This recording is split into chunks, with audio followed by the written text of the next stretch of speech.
What's up, DawgNation? Welcome in for another Wednesday night. Before the Hedges, brought to you by Kroger. I'm Jeff Sentell. And hey, so sit back. We are looking at the clock, like Mr. Munson used to say, look at the clock, look at the clock. We took an extra couple minutes. We tried to shoehorn another awesome piece of content in as the night show. So you can tell us afterward whether or not that was time well spent. So come on in. Hang out for a second. Hang out for about 30, 45 minutes with DawgNation's Before the Hedges. I am Jeff Sentell. Before we get to our big five, let's kind of tease what's cooking up right here. We're going to have, remember that great coach interview we had last week with Oak Ridge High School's Mark Schmid? We got another one of those. Last week it was Justin Williams. Folks around the Oak Ridge program call him Justo. Now this week is his counterpart, another Georgia commitment on the same team out in Texas. That's Jonah-Ajonye. Great conversation there with the head coach about a future big man in the middle for Georgia. Defensive lineman, still growing, still very young. That's an interesting feature. We're also going to have Demello Jones. I guess that's the DB of the moment right now. It's the DB of the moment right now with Georgia's defensive backfield. We spoke to him earlier this week. We had a story that went up on DawgNation.com last night. Now you're going to see from Demello and hear from Demello himself tonight here on Before the Hedges, brought to you by Kroger.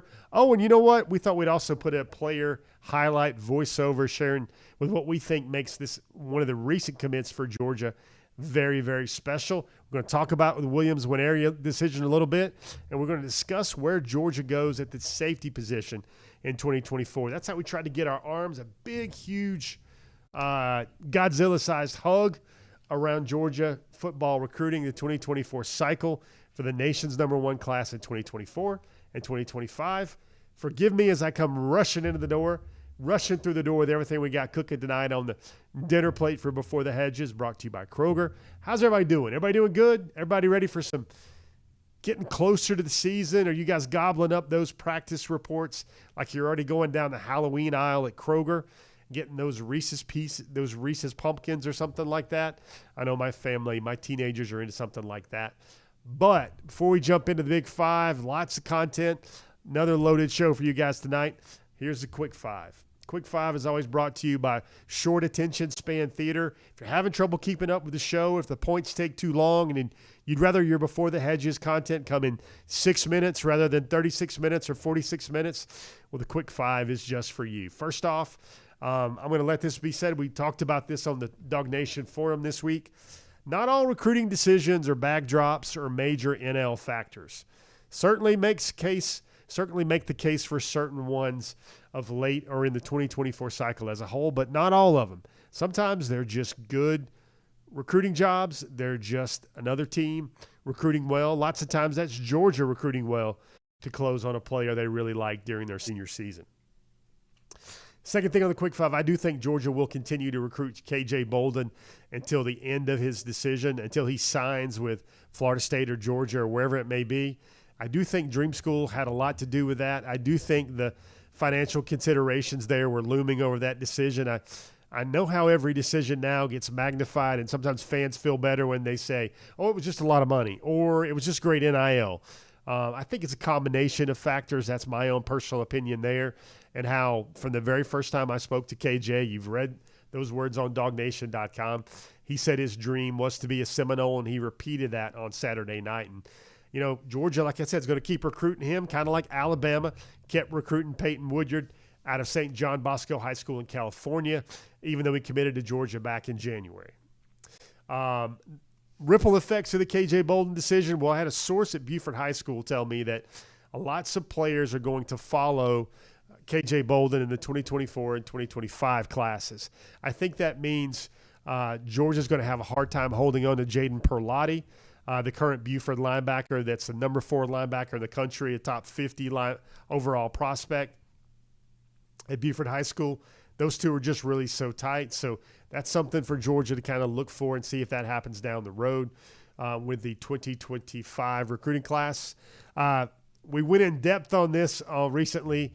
I believe in Nate Frazier on Sunday. If you guys saw our Kroger commitment special on Nate Frazier, I don't think there's such a thing as a Buford curse or a Gwinnett County curse. I really don't. I know a lot of you guys out there do. I really don't. I think a lot of this stuff is on a case-by-case basis, and I think there will be players coming down the track in the 2025 class and the 2026 class that will kind of reverse that mojo, what everybody's thinking about the Buford curse and the Gwinnett County curse.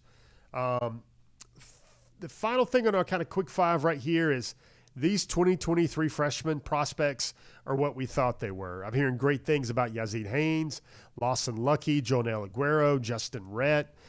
Tyler Williams has had a moment or two as well. So lots of these young faces. Jordan Big Baby Hall, of course. It seems like Jamal Jarrett's getting a lot of coaching because Georgia's trying to get him ready to fulfill a specific role on first and second down later on in the season, kind of like the recipe Georgia had with Jordan Davis in the 2018 season as well.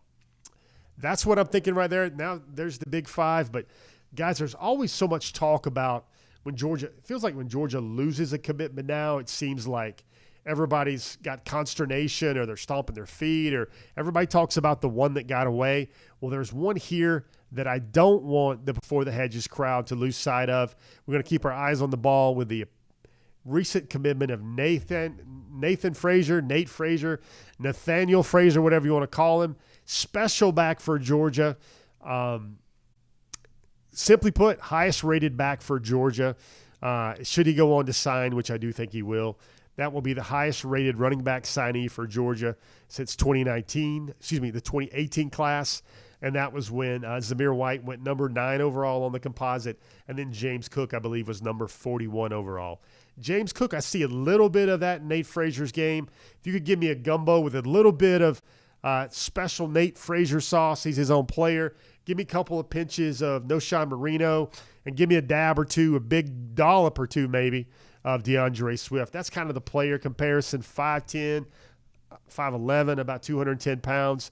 Number 1 running back in the country for both Rivals and On3 Sports, on3.com. So very highly regarded. He's number 4 overall on the composite, number 41 overall on the composite, number 4 overall running back, that is. And one thing I wanted to do is I wanted to take those highlights. Goodness, Nate Frazier's got a lot of highlights, but I kind of wanted to cram them down into 3 minutes, I would call it. You guys that are Apple Music fans, these would be the Nate Frazier highlight essentials with some voiceover, some thoughts, put together a kind of a smattering of what we see on Nate Frazier's best play. That's first up, number 1 on our big five right now. You want to know a little bit more, you want to dive a little bit deeper into what Nate Frazier's like as a player. That's coming for you right now on Before the Hedges. All right, DawgNation, what makes Nate Frazier special? You have to splice in his highlight tape here. This is halfway through it, but to me, this is the epitome of a Nate Frazier run. Extra effort, breaking tackles, and look, his pants are on fire as he makes the big play. See that first down chains? And then right here, you're going to see a whole lot of home runs. See that extra effort there? See that extra gear? You're going to see a lot of Nate Frazier running away from people in this highlight reel. This one, guys, again, multiple angles. Georgia doesn't have backs right now that can do a lot of this in the next few classes. Put his foot down and go and erase angles. Guys, this right here is a pedestrian play. He takes it around the edge and no one touches him. That is a lot harder than it looks, but that breakaway speed does this. And really, this is the stop the tape play right here for Nate Frazier. Watch this. Extra effort, finds the seam, and then just leaves people, tail lights, see you later, 6 points. We're going to call this one of our favorite kind of slogans right now for Nate Frazier would be touchdown goes Frazier. Remember that classic boxing line about down goes Frazier? Well, Nathan Frazier running away from guys, nobody catching up, going to the end zone, housing a lot of plays. Give him a crease, and he is gone. Another effort play right here. This is what I really like. The thing that Dell McGee likes about Georgia backs is can you get yards after the play has been blocked for you? If it's supposed to get 8, can you get me 15? Can you get me 12? Look at Nate Frazier right here. Should have went down earlier, should have went down there, keeps rolling, keeps fighting, keeps getting extra yardage. That is the epitome of a Georgia back. Another carry right here, you're going to watch, catches a face mask, doesn't matter, makes a guy miss. Chris Berman would come up with a lot of whoop, whoop, whoop, whoops for that right there because that's Nate Frazier. And then love this at the back end of his tape. Got tons of big explosive plays, but then he's chopping up pass pro, picking up guys, giving his quarterback time. There are clips of him right here of him leading the way at times, but over and over again. You see blitz pickup, giving his quarterback the time to get the ball downfield, out on the edge, taking on a backer, taking on an edge. A lot of good stuff here in the Nate Frazier film, not just those home run plays. Again, taking on a man, one-on-one blocks. And look, he's trying to get another block downfield. You love that.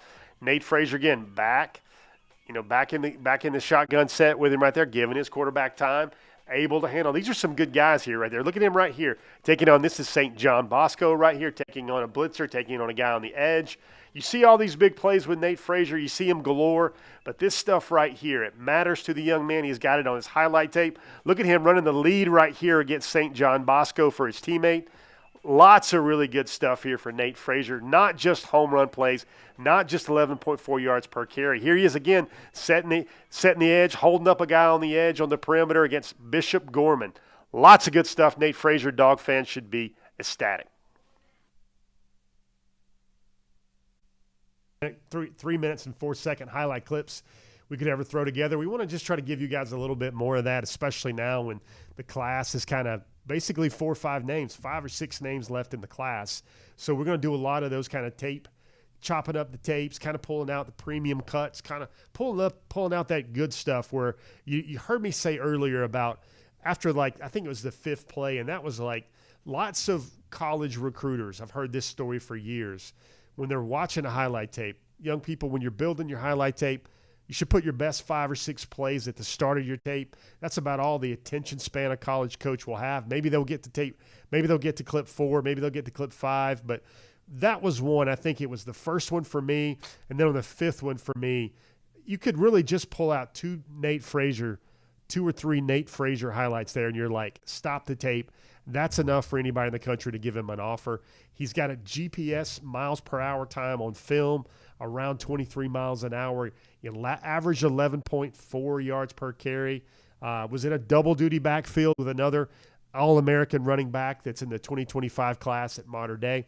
Lots of things that just scream fits really great for the Georgia Bulldogs. And what they'll have now with Chauncey Bowens and Dwight Phillips is probably the most dangerous, explosive running back class that Dell McGee has probably ever put together at Georgia. When you think about 3 guys, a guy with 10.24 speed, another guy that's 220 with 10.8 speed, and then you got Nate Frazier running a 10.5 as well. That's a lot of speed right there for one running back class in Athens. The second thing up, I guess we got to talk about this. Everybody's wanting to know. Seeing a lot of questions about it on my social media. Everybody wants to know where does Georgia have to go now with his safety position. Right now, remember Jalen Hayward decommitted. He just committed as UCF. KJ Bolden, now a Florida State Seminole commitment. Peyton Woodyard decommits and flips to Alabama. Georgia really now has 2 defensive backs left in the class. Luckily for the Dogs, they have the best defensive back in the country in cornerback Ellis Robinson IV. Fantastic get there. I think you can look all up and down the industry and you can say that Ellis Robinson is probably the best cornerback prospect in the industry, dating back to maybe 2018, 2019.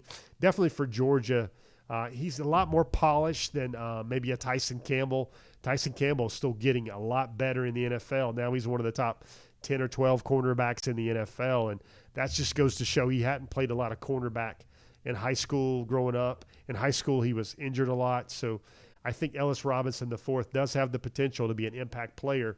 But at the safety position, I think there's a couple of things. I think Georgia will continue to recruit Woodyard. I think Georgia will continue to recruit KJ Bolden. I don't see them going after Jalen Hayward in this class. I think handwriting has been on the wall for a while. I do see Cam McKell. I do see the ability. That's the young man out of Statesboro that wants to play on the offensive side a lot. Also got a lot of runway, I feel like, on his college decision. He may take it into 2024. He may be a February signee before he makes his decision. I think Cam McKell wants to figure out what he wants to play first and where he wants to play it and what do those depth charts look like right there. I will say one of the things that Demello Jones told me is that's the guy he's been recruiting for a long time. Thinks he would be a great safety for the Dogs. A lot of speed, a lot of size. Another 10.5 guy in the 100 meters. That would be a great eraser at safety potentially for the Dogs. And I say this often, but I always think of it. I think it just feels right when you can look up and down the Georgia roster and they have a defensive player that used to play high school football for the Statesboro High Blue Devils. Just always feels right to me to look on the Georgia roster and see a talented player from Statesboro especially on the defensive side. Another thing to think about there is, one thing that we got to mention is Chris Peel, Kyron Jones. Those are freshman corners, freshman safety / guys. Georgia has the luxury of signing a lot of DBs in the last class that can do a lot of things. They were high school running backs. They were rated by the industry in some places as corners. But I think right now you hear where they're starting out at, it's at safety. And then you got Aguero, and you still got Malachi Starks there. You got Ja'Cory Thomas. I think safety is going to be just fine. Georgia's fans have got to remember that Georgia signed guys like Chris Smith, made him into an All-American safety. They've gotten great production and reps out of guys like William Poole III, Latravius Brini when they were later on in their Georgia careers, even the walk-on Dan Jackson. I think the safety spot will be just fine, and that's enough said right there. The third thing as we go on our Big Five right now, rolling down the track, I think that's the Williams Nwaneri decision. Now, that's August the 14th. The decision will have been made by our next Before the Hedges show next Wednesday night. So here's a teaser. Williams Nwaneri remains the number one guy on the top targets, special defensive lineman. The thing here is I think it's Missouri and I think it's Georgia, little bit of Oklahoma in there as well. That's what I think the decision's coming down to. That's another decision. You hear a lot of things where NIL is going to be a factor. Will the Missouri Tigers set the market in terms of NIL for a home state player? Remember how they took care of Luther Burden? Luther Burden got his own potato chip, of all things, when he signed with Missouri. Now, there's different rules for NIL in the state of Missouri compared to Georgia, and that's an advantage staying home that Williams Nwaneri will have as well. But Williams Nwaneri is part of a very kind of loaded August where you're going to see 3 5-star defensive linemen. That's Edric Houston out of Buford. Not quite as sold as others are that he's going to go straight to Ohio State. Then you've got David Stone, another big time defensive lineman as well. So 3 big 5-star defensive linemen are going to come off the board. Georgia is a major contender, I think, there for Williams Nwaneri. But number 1 defensive lineman in the country, the number 3 overall player. This is not going to be a walk in the park Kazansky at all for the Williams Nwaneri recruitment right there. Took a lot of visits. Georgia hosted him for an official visit. That was a fantastic official visit. I think Williams Nwaneri is cool on the development and keen on the development at Georgia. And then he took another unofficial visit at the end of July. I think that was important. He has family in Atlanta as well. So you're looking for reasons why the Dogs might close with another 5-star, another number 1 defensive lineman. I think that's the bated breath for DawgNation for the rest of the month of August in terms of another likely potential 5-star. And then the Williams Nwaneri decision will impact how well Georgia does with Aiden Breland and also LJ McCray out of Daytona Beach in Florida. Interesting stuff going there. Now, we teased it earlier. We promised that you guys want to get Mello. You want to talk to Demello. We had a chance to catch up with Demello Jones at the Corky Kell Dave Hunter Classic MIA annual luncheon on Monday in Smyrna. Good conversation there. Demello is one of the more stylistic dogs in this class. I always see him representing. Always got something really nice, something clean on to wear. Let's take a minute right here. Let's take 4.5 minutes, actually. You want to hear from Demello Jones. You want to see what Georgia's other top defensive back commitment looks like right now. So what he sounds like right now, folks, that decision, that commitment remains very robust, remains very solid for the Dogs.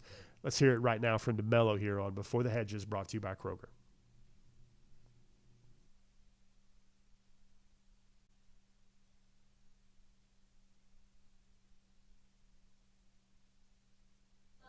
Demello Jones, man, senior year. What's it feel like heading to your last year at Swainsboro High School? Feel good.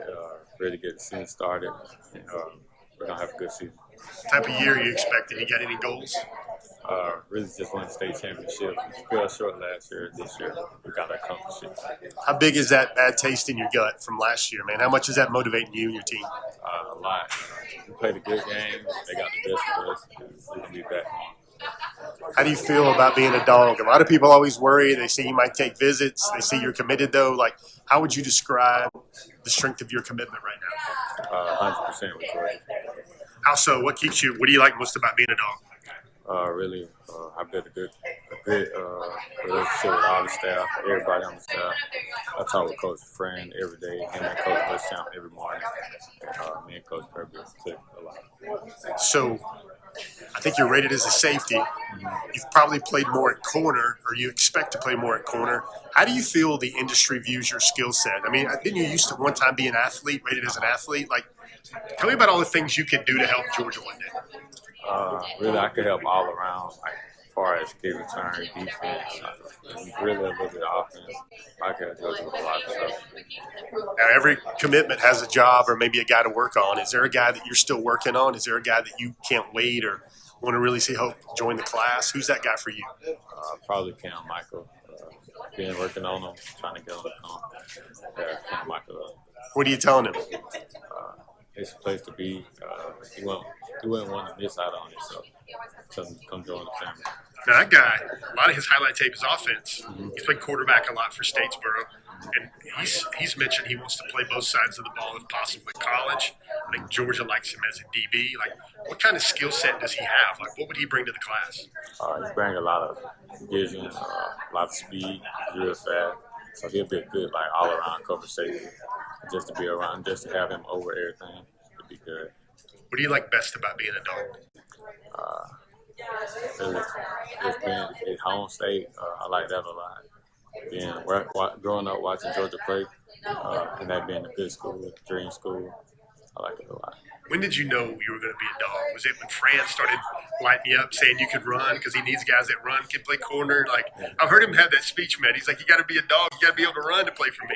Yeah. Like, when did you know it was Georgia for you? Really, after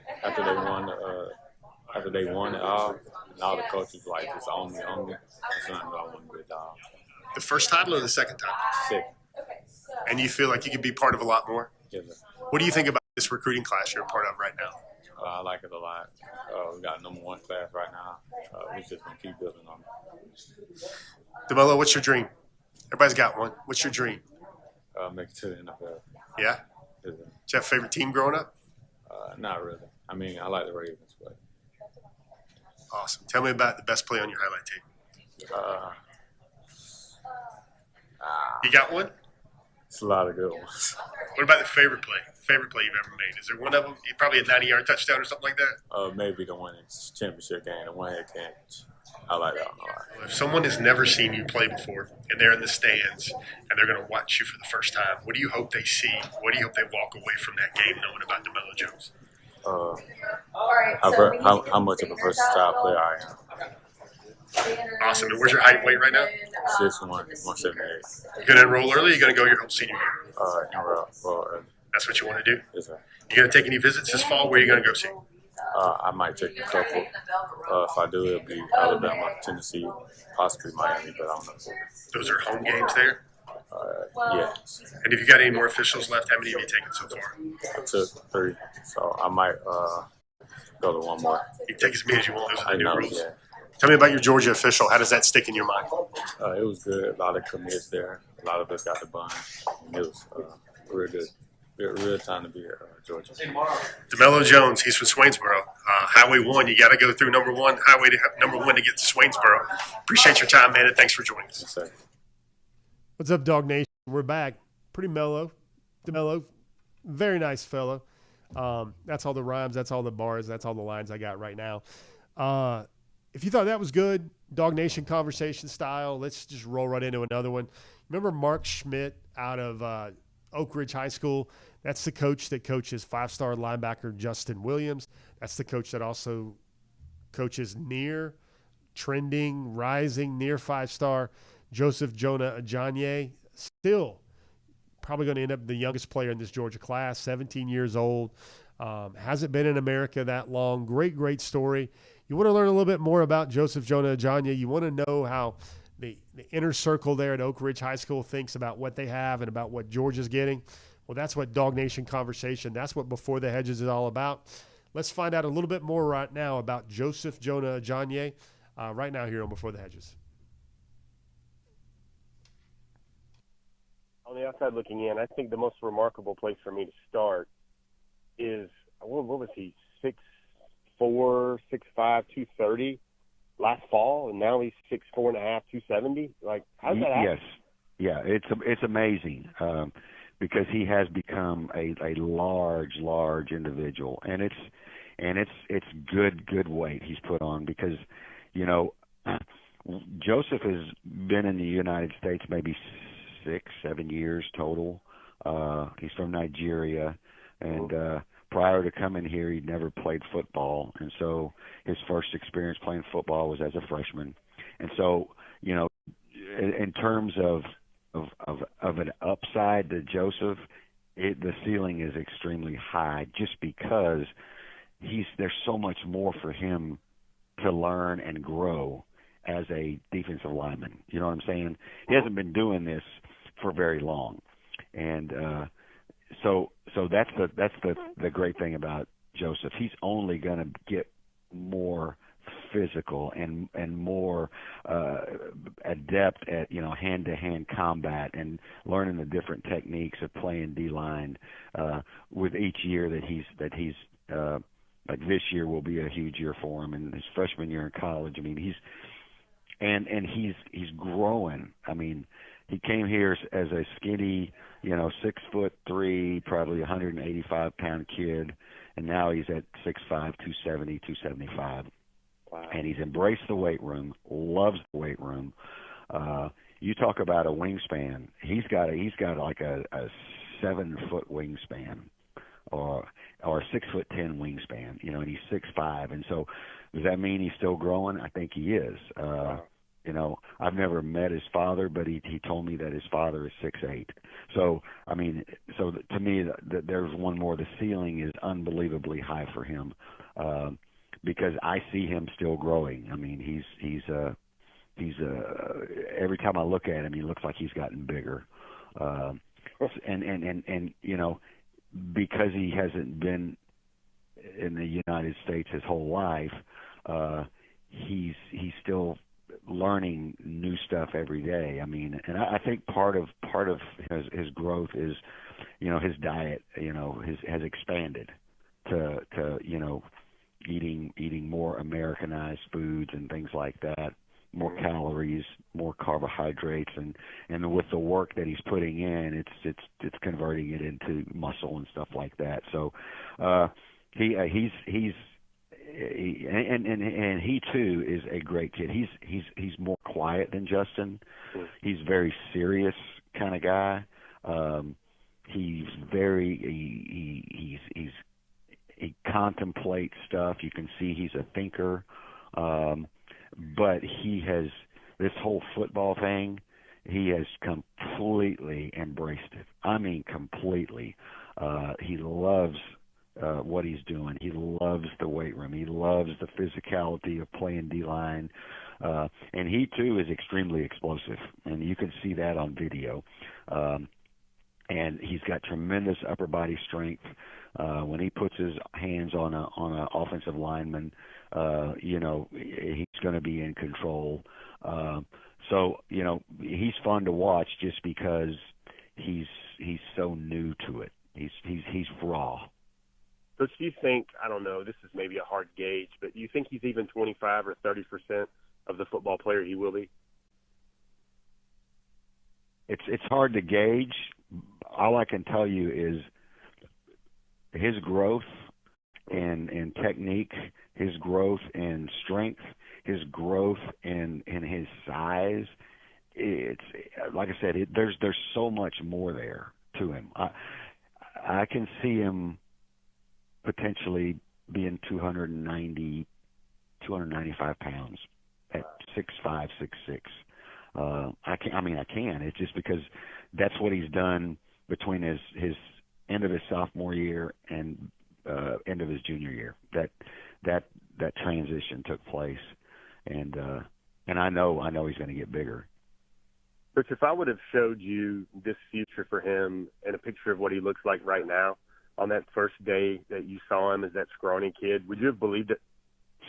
No, because you know, I thought, okay, here's this kid. He's a good-looking kid. He's got a pretty good frame. He's tall. I would have been a real stretch for me Yeah. to visualize him weighing 275 pounds as a senior.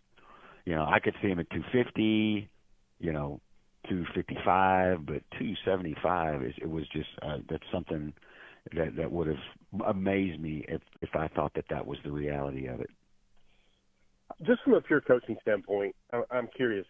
You probably ended last year thinking, okay, Joseph will be for us here. That'll be a big check box. That'll be filled. We'll have a great player there. And has he grown and evolved into a totally new position on your defense, or is he just going to be doing what he did last year with a bigger frame? He's gonna play, inside as well as outside.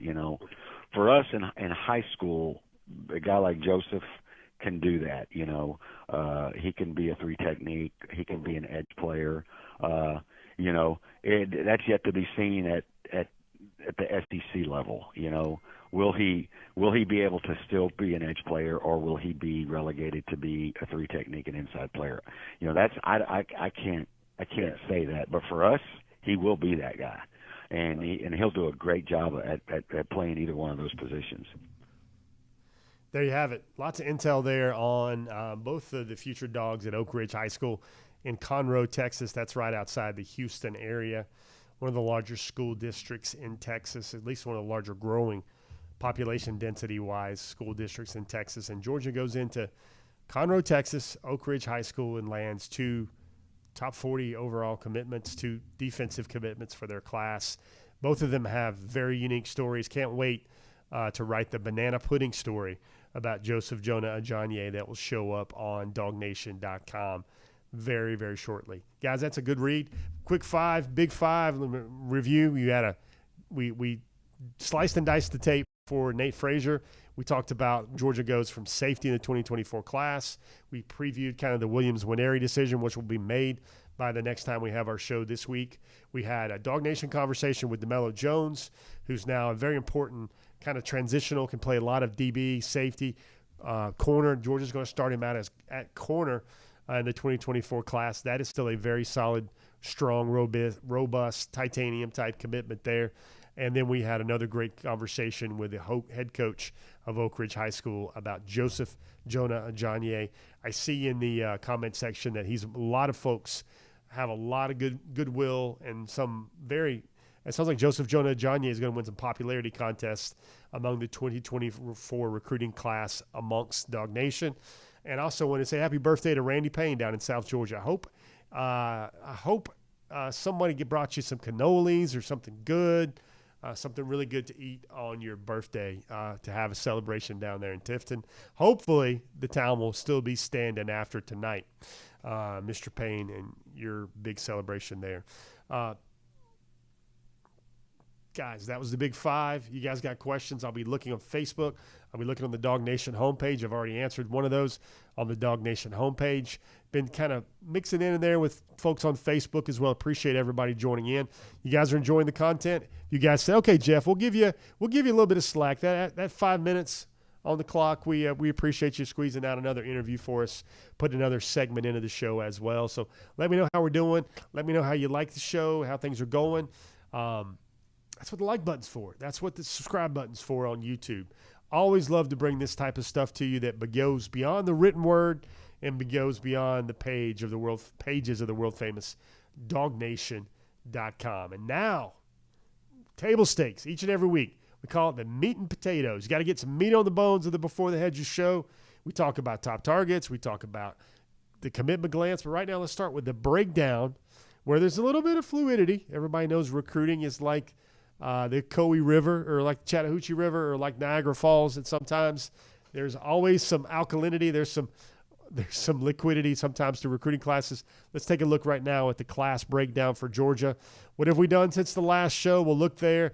Look no further than another top 100 player on offense and Nate Frazier. Look at all those top 100 players on offense. Asterisks mean they got a top 100 national recruit. You got one at quarterback. You got 2 at running back. You got 1 at wide receiver.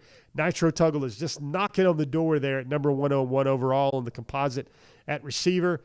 Jaden Riddell, Everywhere you look, Georgia's going to get top 100 guys, except for offensive tackle and interior offensive line. They've got one there in Daniel Calhoun as well. He's number 96 overall. But it's very, very hard to find top 100 offensive linemen in this class, especially offensive tackle and interior offensive linemen. That's your breakdown on offense. And now Georgia has more top 100 players on offense in this class than they do on defense in this class. And, folks, that is a major win and a major key there for Georgia going forward to get that offensive side of the ball as electric as what Georgia's going to have with those monsters and savages on the defensive side of the ball. And now let's go to the loneliest graphic in Kaylee Mansell's graphics wheelhouse. That would be the special teamers. That would be Drew Miller. Drew Miller just recently got tagged as the number one punter across all services, rightfully so. Very hard for punters to show up with a lot of stars. Drew's actually a 3-star. He's a great overall athlete coming out of Iowa, the state of Iowa.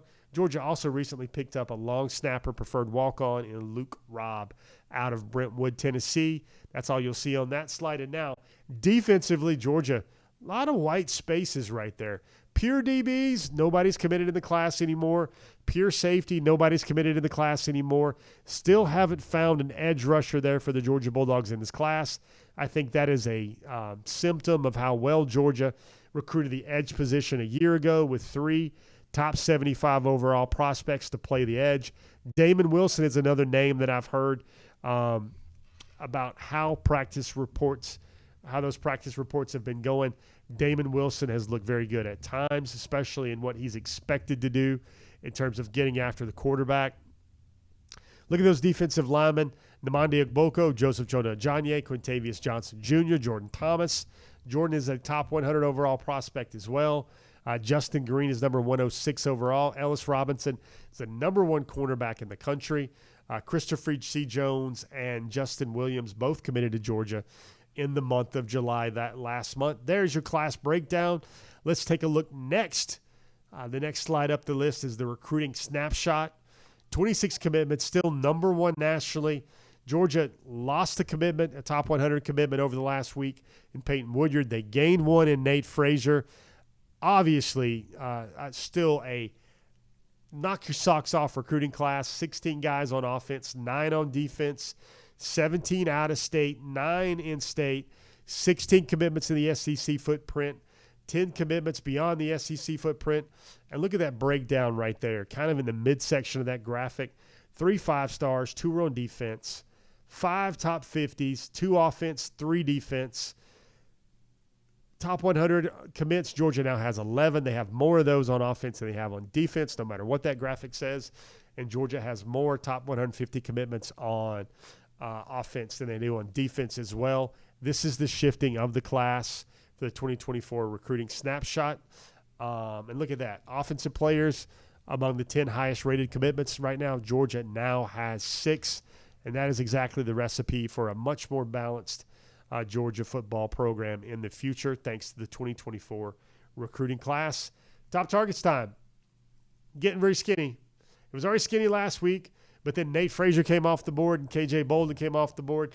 I saw some people in the comments section asking me a little bit about flips, flip targets. If I had to ask the marvelous Miss Mansell to create a new graphic for us, I'd probably get her to give me something like a trampoline with top potential flip targets if we wanted to get that way. And that would be I think Jeremiah Smith is still pie in the sky. KJ Bolden would be a flip target as well for the remainder of the class. And that's kind of what it looks like on the radar, guys. If Williams Nwaneri, that's going to be on August the 14th. LJ McCray is hitting it. He might make his decision in October. Aiden Breland might be an October, November guy. Chris Cole, the very talented, dynamic athlete out of Salem, Virginia, wants to make his decision in September. I believe that date is mid-September, September the 10th or September the 14th. And you have Cam McKell, whose name was going to be on this board, I think, for a long time. Top remaining targets for 2024. Guys, those are your lists. Georgia's recruiting class has 26 names. Probably only going to add maybe 4 or 5 more, depending on those growth players that Georgia identifies in their senior years, that Georgia targets, the players that get a whole lot better in their senior years, and Dogs go after them, and they get them signed, sealed, and delivered to the class of 2024. Guys, that's a show. You got a lot of stuff. You got some voiceovers. You got some highlights. You got Coach Intel. You got Demello on the show, another Georgia DawgNation conversation. Now's the time of the show where you guys hold the remote. You guys hold the clicker. You guys decide what we want to do. This is true interactive Before the Hedges right now. You got a question, I'm coming to Facebook first, then the DawgNation homepage, and then YouTube. You guys got a question, hit me up. Check it out right there in the comment section, and we would be glad to see what you got. BMAC has a question. Does Georgia end up with the nation's number one class? Number one class in the country for 2024? Yes. All-time Georgia's greatest class? I think the Woodyard and Bolden decisions are going to make that a little bit harder. J. Pye, how often do I see an under-the-radar high school seniors recruiting ranking skyrocket in their senior year? Not so much skyrocket, but go from unrated to high 3-star, high 4-star. You're going to see some guys go from, mid 4-star to high 4-star.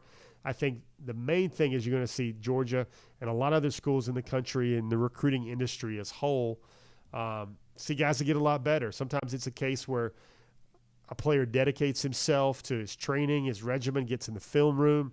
I call it swallowing a grow-up pill, where they maybe drop 30 pounds or they put on 20 pounds of muscle, or they get a lot faster, they have a growth spurt. That's really the variance you see with the recruiting rankings.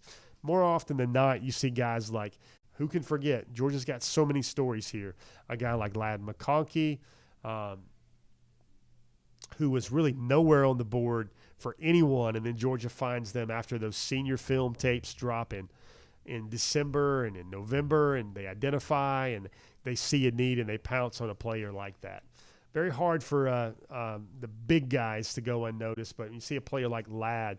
I think Ladd's a prime example. Kyron Jones is a prime example of when you see their senior year, they see their senior seasons, you see a lot of growth, and you see the Dogs say, yep, that's a guy we like. Many, many years we see that. Probably two or three players a year, Georgia goes and finds somebody that people weren't talking about in June, people weren't talking about in March, but then the DawgNation will be talking about it in November and December. Joel Moody has a question. I think the team most likely to land Williams Nwaneri, I think that would be Missouri. Tom Lavelle, Jordan Ross did take an official visit. Doesn't seem like that's going to be a great fit for Georgia. Miriam, how are you doing? Hope everything's well. I want to send a special hello to you tonight. I wouldn't be concerned about the blank space on the defensive side at all. This is not like a Taylor Swift song or anything like that. I would say that you love seeing the names on the offensive side of the ball. Georgia's going to have to work through some depth. There's some players now in fall camp that are being identified as players that Georgia will rely on in the future. And I think Georgia can be very specific with what they're looking for in terms. And really, Miriam, you know the way recruiting goes. If Georgia doesn't land a Caleb Downs, then they're most likely going to be in a more enviable position to land a KJ Bolden the next year. And if Georgia somehow doesn't land the number one safety in the country from their backyard in 2 consecutive classes, well, then that 2025 class, Georgia would be a pole position type player, pole position type school for a player like that. Marvin Roach, Georgia has the number one recruiting class in the country for 2025 as well.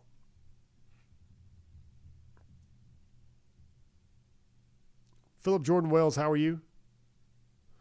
William A. Camacho, it has been like a seesaw of sort, going from 26 to 27, 26 back up to 27, and now 26.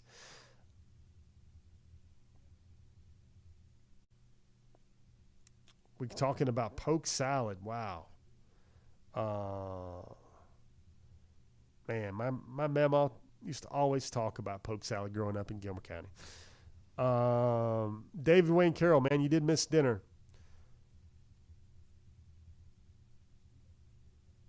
Let me see. Good stuff there on Facebook. You guys have another question. David Cook, I think Beck's the guy. I think Brock Vandegrift could be the guy. I think Gunner could be the guy. Gunner's really had a good start so far to his fall camp, and this was a year where he really needed to really show the coaching staff and show his team that he can get it done in a pinch for future years. And I think Beck has all the tools. I think if he has an all-SEC season, I think if you see him throw for 30 touchdowns and 3,500 yards, which I think is, I think it's clearly within realm for him to do that. That might even be kind of smaller type fodder type numbers, considering the type of pass catchers Georgia will have with guys like McConkey and Arian Smith showing a new growth in his game to where he's more of a pure receiver and not just a 9-route trick pony. And I think you've got Dominic Lovett. I think he will be around 800, 900 yards this year. Brock Bowers, of course, will be in the 800 and 900 to 1,000 range. I really think Georgia has its most complete set of receivers they've ever had. And I think Carson's draft stock is really going to benefit from that because he's already the prototype big arm, moves pretty well. 6'4" is what the NFL draft looks for. Hopping on to check out YouTube.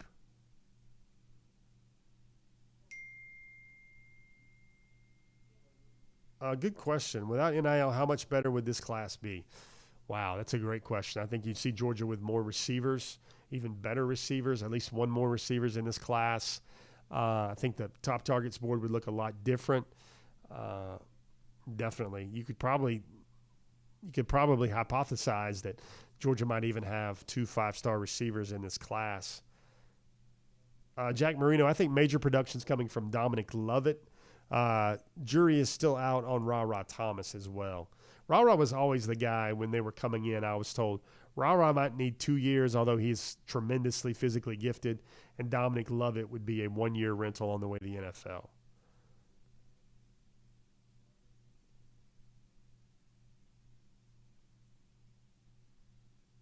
Antoine Simpson, how are you? Hope you're doing great. Antoine Simpson talking about some Pastor Troy. No more play in GA. Is that what you're about to blast? We saw Mr. Smith out of Appling County. Always good to see a Bulldog parent in there as well. Darius Smith Sr. Good to see everybody. I saw some comments in here in the comment section about Dylan Raiola.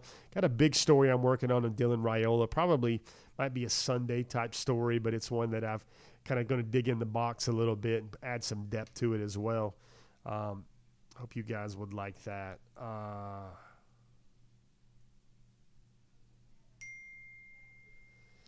right, guys, that has been a Before the Hedges brought to you by Kroger. You guys know where to go to get those groceries. Go Krogering.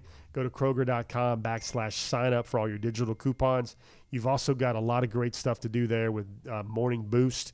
With our Morning Boost we have with the Kroger Boost, you can get your groceries for annual fee. You can save a lot of money on fuel.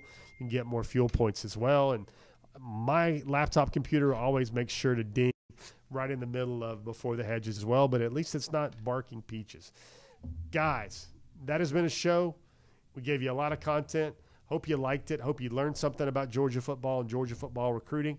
Special thanks to everybody that was a part of our show, everybody that put in their hands on this show, put their hands together in a huddle and made this happen. Another edition of Before the Hedges.